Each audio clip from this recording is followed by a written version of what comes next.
When you think about companies that have changed the world, Alibaba has to be on that list.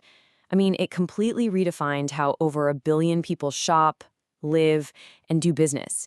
And the crazy thing? It all comes down to this one totally unlikely visionary who built it from scratch.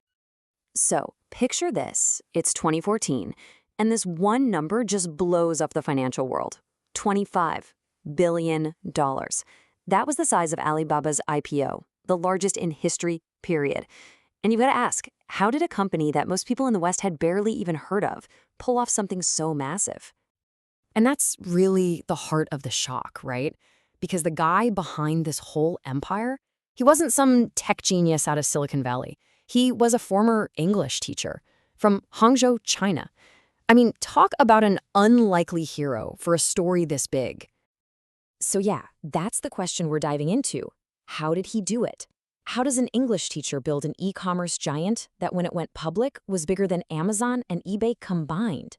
It's an incredible story. Let's get into it. Okay, so to really get Alibaba, you first have to get the man himself, Jack Ma. Because this is a guy who wasn't just underestimated, it feels like he almost thrived on it. So let's start there with the journey of this unlikely titan. You see, the secret sauce here isn't just some clever business plan. It's the absolutely relentless spirit of the founder. You look at his history and it's just one person after another betting against him. And every single time, he proved them wrong. And this right here just says it all. The author of the book we're looking at was an early advisor to the company. And even he passed on buying shares back in 2003, a decision that turned into, get this, a $30 million mistake. Wow. If the people on the inside couldn't see it coming, what chance did the rest of the world have? So where did this all start? Let's rewind the clock way back before all the billions and figure out how this English teacher even stumbled upon the internet in the first place. You can see Jack's determination right from the beginning. For 9 straight years, he'd give free tours to tourists just to practice his English. Then, in '85, a trip to Australia really opened his eyes to a world beyond China. But the moment everything changed, that was 1995. He was in the US, he saw the internet for the very first time, and bam, the light bulb went on. He went right back and launched his first venture, China Pages. And this was the aha moment. He gets on an early web browser and he types in China. And what comes back? Basically, nothing. No Chinese products, no businesses, just a void. But where most people would see nothing, he saw everything. He saw this massive opportunity to build a digital bridge, connecting Chinese businesses with the rest of the planet. And that vision leads us straight to the absolute core of Alibaba's success.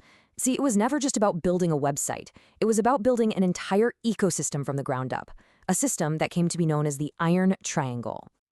Now, to really get why this was such a game changer, you have to understand a key difference. For us in the West, e-commerce is, well, it's a convenience, right? It's an easier way to buy something you could probably just go down to the store and get anyway.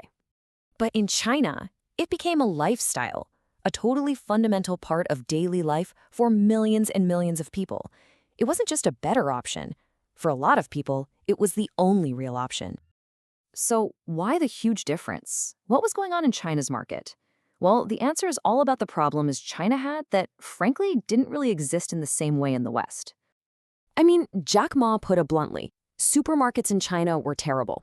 There weren't a lot of good physical stores, the delivery networks were a total mess, and maybe the biggest hurdle of all, people just didn't trust buying something from a total stranger.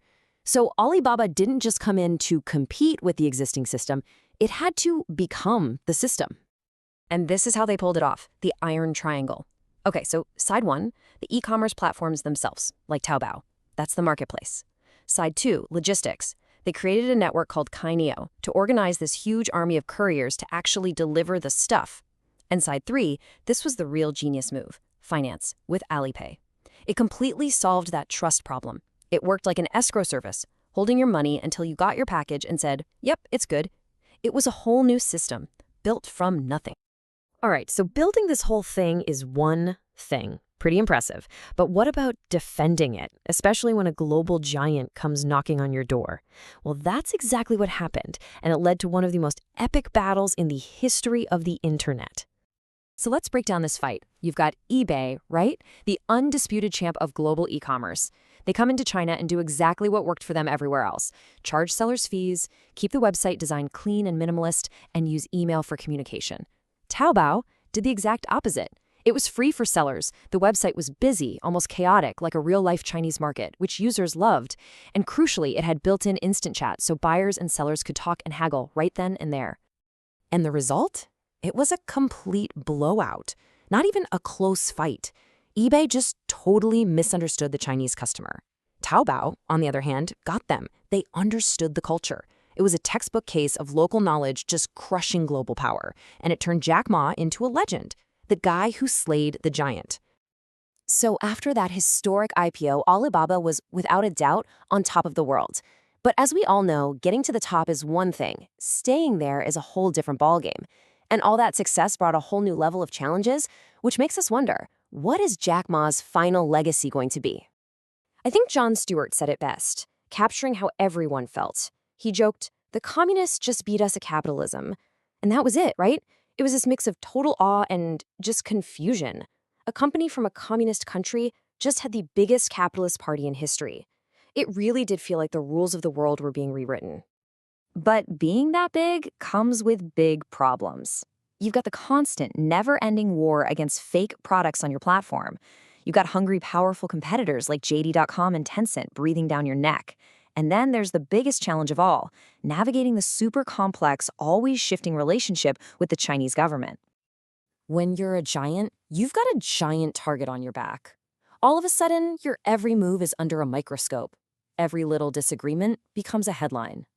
That scrappy, agile feeling of being the underdog, that's gone. And it's replaced by the incredible weight and pressure of being a global icon. Which brings us to the final, lingering question.